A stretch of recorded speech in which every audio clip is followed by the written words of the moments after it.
இனிய தமிழ் நெஞ்சங்களுக்கு தமிழ் வணக்கம். இன்று நாம் தமிழ் உயிரெழுத்துகளில் 4வது எழுத்தாகிய ஈ பற்றி தெரிந்து கொள்வோம். ஈ ஹவுஸ் ஃப்ளை, ஈ ஈரம் வெட், ஈ ஈரல் லிவர், ஈ ஈசல் ஃப்ளையிங் ஆண்ட்ஸ், ஈகை சேரிட்டி. இனி ஈ எப்படி எழுதலாம் என்று தெரிந்து கொள்வோம். Let us see how to write E.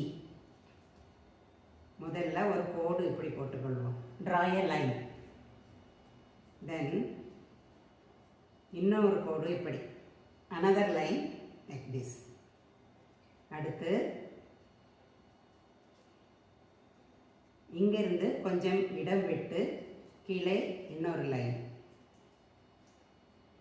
Leave a space here, some space here, and draw a line here.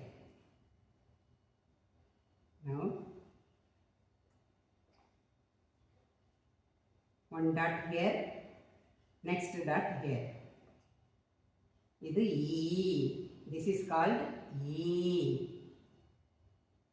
அடுத்த எழுத்து பற்றி அடுத்த வகுப்பில் தெரிந்து கொள்வோம். நன்றி, வணக்கம்.